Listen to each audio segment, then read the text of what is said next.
लेकिन ललित जी, आप तो खुद एफपीओ के डायरेक्टर हैं, आप बड़े लेवल पे जरा समझाइए किसानों के हित में किसान यूनिक आईडी कार्ड का आना आपकी नजर से, क्योंकि आप खुद एक बड़े संगठन से जुड़े हुए हैं, ये फायदा तो पहुंचाएगा, लेकिन उस टेक्निक को समझाइए, फायदा मिलेगा कैसे? सबसे पहले मैं कहना चाहूँगा कि जो हमारे देश में स्थिति है किसानों की, वो 85% लघु और सीमांत किसान हैं। और अभी जैसे हमने देखा दिन में कि जो पीएम किसान की जो राशि आई थी, तो कुछ किसानों की ज़मीन अलग अलग होती है, किसी की 2 बीघे यहाँ है, 4 बीघे यहाँ हैं, 10 बीघे वहाँ हैं, उसकी अलग अलग खतौनी होती हैं। तो जैसे उसने खतौनी एक जमा की, उसका रजिस्ट्रेशन हो गया, तो जो किसान जो सरकार की योजनाएं आती हैं, जो उसके वहाँ डेटा दर्ज है उसी की छूट मिलेगी। जैसे हमने देखा कि बीज विकास निगम के साथ कुछ किसानों का हमने संविदा कराई, अच्छा। और उनको छूट मिलनी थी। तो किसान के पास ज़मीन तो है 30 बीघा, लेकिन जो उसने पीएम किसान में लगाई वो 5 बीघे वाली लगाई। 5 बीघे में हमें उसको 50 किलो गेहूँ लग जाना चाहिए, लेकिन उसने जो सब्सिडी उसको मिलनी चाहिए थी, उसने 10 बीघे गेहूँ बोया, 20 बीघे बोया, उसको मिली सब्सिडी 5 बीघे की। तो जो मैडम ने बताया था कि उसका जो पूरा डेटा ज़मीन का, अलग अलग ज़मीनों का, वो एक जगह कंपाइल होगा और एक क्लिक के अंदर वो सारा डेटा उसके पास आ जाएगा। तो सबसे पहले जो ज़मीनों का एकत्रीकरण ऑनलाइन हो जाएगा, एक प्लेटफॉर्म पर आ जाएगा।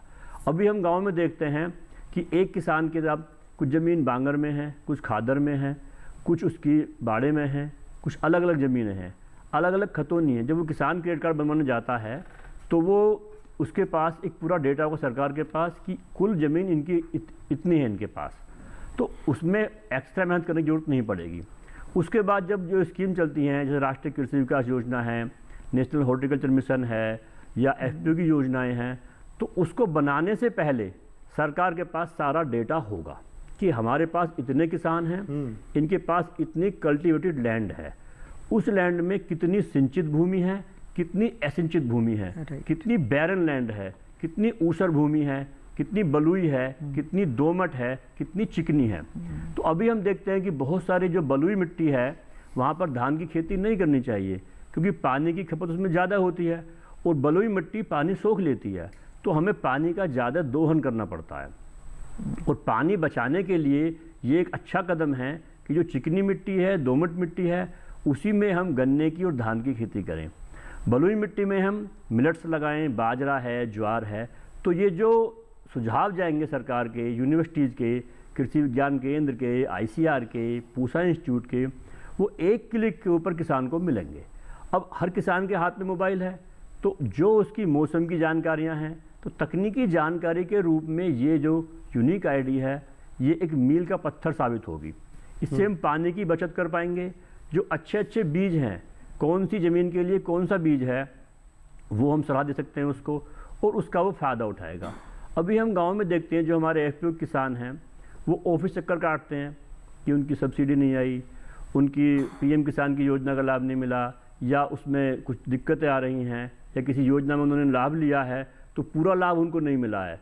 तो इसके लिए सरकार को योजना बनाते समय, क्योंकि एक लाभ होगा, खेती एक ऐसा क्षेत्र है कि जो बड़ा स्कैटर्ड है, फैला हुआ है, तो उसे एक प्लेटफॉर्म पर लाने के लिए यूनिक आईडी मील का पत्थर साबित होगा और बहुत ही ज़्यादा लाभदायक होगा। लेकिन सर, आधार तो पहले से भी था, आधार के जरिए भी एक आइडेंटिटी मिली हुई थी, लेकिन ये जो वर्गीकरण हुआ, इसके बाद कुछ और चीजें इसमें ऐड ऑन होंगी उनकी डिटेल को लेके।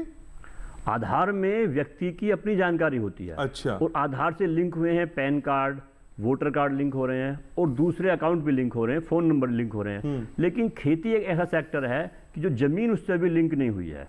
अभी किसान के पास अलग अलग ज़मीन टुकड़ों में है। कई बार हम देखते हैं कि किसान को खुद नहीं पता कि उसकी 1 बीघा ज़मीन, आधा बीघा ज़मीन कहीं दबी पड़ी है, कहीं चक्रोड़ में कटी हुई है, कभी उसकी चक्रोड़ नहीं मिल रही है। तो जो पूरा डेटा उसका एक क्लिक पर आ जाएगा, ये एक सबसे बड़ी बात होगी कि उसके पास जितनी ज़मीनें हैं, उसकी क्वालिटी क्या है, वो एक प्लेटफॉर्म पर आ जाएगी। तो एक प्लेटफॉर्म आने के बाद, जैसे अभी अंजलि जी भी कह रही थी, कब्जे करने वाली जो प्रवृत्ति होती है, वो कब्जे जैसी दिक्कतें भी दूर हो सकती हैं। बिल्कुल दूर हो सकती हैं। अभी देखते हैं कि जो गांव के माहौल होते हैं, कुछ दबंग लोग होते हैं, कुछ भले हैं, तो जमीन के, क्योंकि शहर में तो बाउंड्री होती जमीन की, लेकिन गांव में बाउंड्री नहीं होती, चक्रोड़ होती हैं, कच्ची मैड़े होती हैं, और हर 6 महीने में खेत की जुताई होती है, हाँ। हल के माध्यम से, ट्रैक्टर के माध्यम से। कुछ मेंढा टूट जाता है तो किसान उसे मिट्टी रख देता है। ठीक है। तो धीरे धीरे वो मेंढा, कुछ जो दबंग लोग हैं वो, उसे हम मेंढा बोलते हैं गांव में, डोल बोलते हैं, उसको सरका देते हैं ऐसे इधर। तो किसान को ये पता नहीं होता कि उसकी ज़मीन कहाँ चली गई, चक्रोट दबी पड़ी हुई हैं। तो ज़मीनों का एक डिजिटाइजेशन इसके माध्यम से होगा। और जो आम किसान है, जो छोटा किसान है, जो सीधा किसान है, उसको भी इससे लाभ मिलेगा और वो तहसील के चक्कर काटने से बचेगा, पुलिस की कार्रवाई से बचेगा। एक क्लिक के अंदर सारा डेटा उसमें मिल जाएगा। ठीक है।